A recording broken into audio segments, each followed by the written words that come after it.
Welcome back, everybody. Today we're going to be looking at our next unit, Unit 2, which is all about shutter speed. So we only have 8 definitions for this unit. So let's go through them one at a time and take a look at it together. The first word is actually, what is shutter speed? Shutter speed is the amount of time that a shutter is open. So we've learned from our previous unit that the shutter is located inside of your camera device, and it opens and closes. Sorry.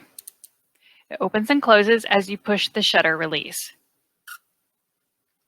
Shutter release.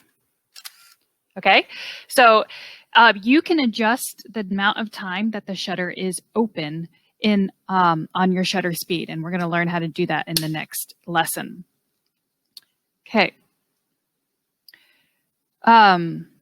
Just to let you know also, when it comes to the term shutter speed essentially, yes, it just alludes to the fact that this opens and closes at different times. But because it opens and closes for different amount of time, the effects will look completely different from one shutter speed to the next. So we're going to learn a little bit more about that in the future. Okay, so what are the shutter speeds? On this one, you can see the shutter speed, and I'm going to put it on shutter priority. Oh, it is on shutter priority right now, which is TV. And on it, you can see it says 125. That is actually 1/125 on this camera. Some cameras will actually have the fraction on it. Some will just have the actual number. On this camera, it means 1/125th of a second. Okay, so the shutter speed is indicated through different stops. Another way of saying when you jump from one stop to the next stop, it could also mean shutter speed. It could mean aperture. It could mean ISO. But we're going to talk about the different jumps and what those numbers look like. So let's start from the fastest shutter speed over here. Some cameras will get up to 1/8000 of a second. I want you to imagine how quick that would be. Most cameras these days get up to 1/400,000. And this camera, I'm going to go ahead and take a look. See what this one gets to. This is my older camera. This one only gets up to 2000. You can see that. Okay. So yes, it's a benefit to have really fast shutter speed. As you can see here, it gets everything in crisp detail. Anything that's moving, it will stop that action. But does your certain lighting situation actually allow for something to, for the shutter to open and close that fast? Is there enough light coming into that scene to allow that to happen? So we're going to learn more about that in depth in lesson number 2. But this is a really good visualization of what shutter speed looks like. If it's really fast, it stops the action. If it's medium, it has maybe slight blur if it's moving. And then if it's a slow shutter speed, it is blurring the actual subject. Okay, so our stops go, notice they cut in half. Okay, they cut in half until right here. 1/125, which is the number I initially showed you on my camera. So this is something you're just going to have to become familiar with the more you work with your camera. These are also full stops. Your camera might start indicating half stops or third stops. And if you're using a smartphone, it will have even more obnoxious amounts of stops in between. I want you to understand what a full stop looks like. So you're going to have to memorize this scale right here so that you understand that this is 1/250, but it jumps down to the next full stop is 1/125. Then it goes to 1/60, 1/30, 1/15, 1/8, and then it keeps having down here. And then it will turn into 1 whole second, 2 seconds, 4 seconds. It might go on to 15 seconds. My particular camera goes all the way down to 30 seconds. And then finally, there might be a bulb option where you can have your shutter open for as long as you want it to. It could be weeks if you wanted it to. Okay. Okay, so a fast shutter. What is a fast shutter good for? Well, here's a good example of a good use of a fast shutter, which probably used a flash to capture it. It's when you want to freeze the subject, and it allows less light to come in because it's opening and closing really, really quickly. So it's somewhere between 1/500 to 1/8000, and it can stop action. So if you've ever seen any pictures of like a bullet going through an apple and you can see the actual splitting of the apple, that's fast shutter speed. So you would want to use this if you're doing sports photography, or if you want to stop something that is moving and have it still be in crisp focus. Next is a medium shutter speed.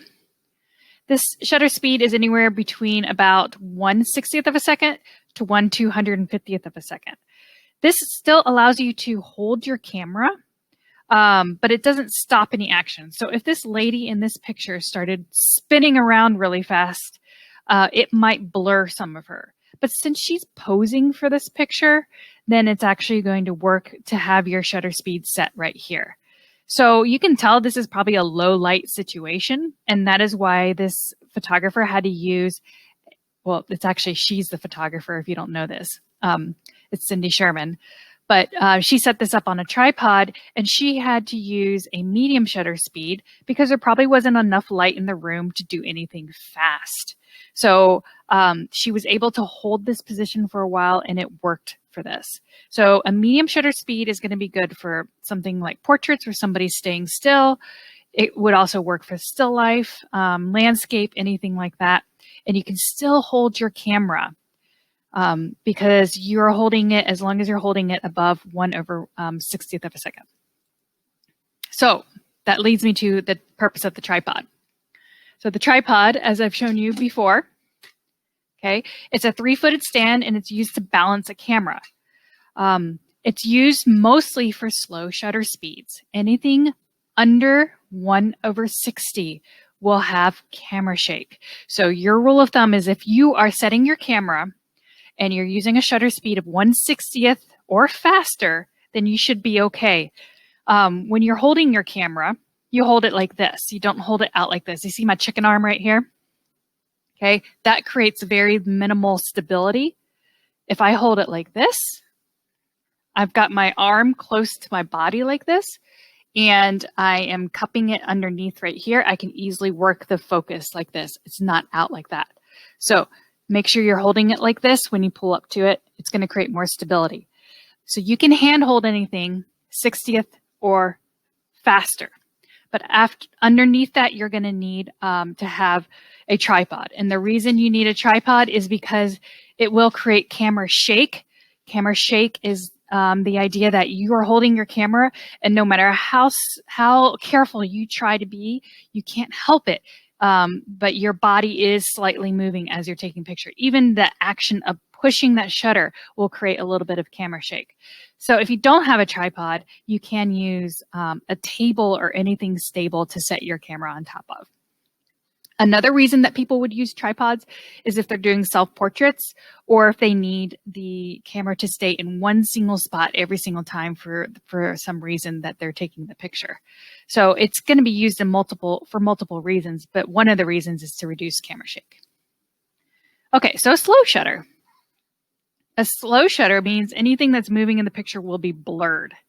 Okay, it's about 1/30th of a second or slower, and you must use a tripod if it's under 1/60th of a second.